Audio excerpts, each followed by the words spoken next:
اگر وہ کبھی یہ الفاظ استعمال کرتا ہے تو صرف اپنے مقاصد کے لیے استعمال کرتا ہے۔ اس کے نزدیک دنیا میں صرف دو قسم کے لوگ ہیں، یا بااختیار لوگ اور بے بس لوگ۔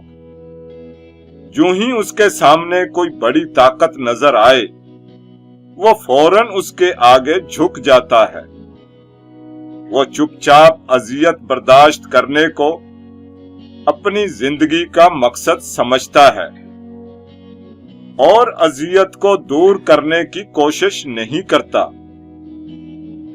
لیکن اسی فرد کے سامنے اگر کوئی بے بس اور بے اختیار فرد آ جائے تو اسے حقارت کا احساس پیدا ہوتا ہے اور وہ فوراً ایسے افراد کا استحصال کرتا ہے اور انہیں ذلیل کرتا ہے۔ یعنی ایسا شخص طاقت کی داد دیتا ہے اور ساتھ ہی خود طاقت حاصل کرنا چاہتا ہے۔ دونوں صورتوں میں فرد اپنی ذات کی سالمیت کھو بیٹھتا ہے۔ ایک صورت میں وہ اپنی ذات کو بیرونی طاقت میں گم کر دیتا ہے اور دوسری صورت میں وہ کسی اور شخص کو اپنی ذات کا حصہ بنا کر بڑا محسوس کرتا ہے اور اپنی ذات کی کمزوری کو دور کرتا ہے۔ یہ دونوں صورتیں اس لیے پیدا ہوتی ہیں کیونکہ فرد اپنی ذات کو خود مختار نہیں سمجھتا اور اکیلا کھڑا ہونے کی ہمت نہیں رکھتا۔ اس کے علاوہ تخریبیت کا اظہار اس وقت ہوتا ہے جب فرد میں اکیلے پن اور بے بسی کی وجہ سے تشویش کا احساس پیدا ہوتا ہے۔ احساس تشویش کو دور کرنے کا ایک عام طریقہ تباہ کاری ہے۔ اگر تشویش کا احساس کچھ خاص افراد کی وجہ سے پیدا ہو رہا ہو تو فرد ان افراد کو اپنی تخریبیت کا نشانہ بناتا ہے۔ اگر فرد کی ذہنی اور حسی صلاحیتوں کو پھلنے پھولنے سے روکا جائے تو ایسی صورت میں بھی فرد کا رد عمل تخریبیت میں ہوتا ہے، جبکہ پہلے یہ رکاوٹ باہر سے آتی تھی، اب یہ رکاوٹ فرد کے ذہن میں پائی جاتی ہے۔ بقول فرام یہ بات خاص طور پر درمیانے طبقے کے بارے میں درست ہے، چونکہ انہی طبقوں میں اخلاق پرستی کا زور ہوتا ہے اور ان کے تحت اس طبقے کے افراد انہی صلاحیتوں کو دبا دیتے ہیں۔ اس کے نتیجے میں درمیانے طبقے کی خاص قسم کی اخلاق پرستی پیدا ہوتی ہے، جس کی بنیادی خصوصیت تخریبیت ہوتی ہے۔ افراد اخلاق کے نام پر ایسے افراد کو غیر اخلاقی قرار دیتے ہیں جو مالی طور پر ان سے بہتر ہونے کی وجہ سے زیادہ آرام دہ زندگی بسر کر رہے ہوتے ہیں یا اپنی ذہنی صلاحیتوں کو دبائے بغیر پھل پھول رہے ہوں۔ اکیلے پن اور بے بسی سے بچنے کے لیے تیسرا طریقہ یہ ہے کہ فرد اپنی انفرادیت کو مکمل طور پر ختم کر دے اور اپنے آپ کو بالکل اس طرح بنائے جس طرح کے معاشرے کے باقی لوگ ہیں۔ یعنی فرد اپنے آپ کو بالکل اسی طرح بنا لیتا ہے جس طرح کے لوگ اس سے توقع کرتے ہیں۔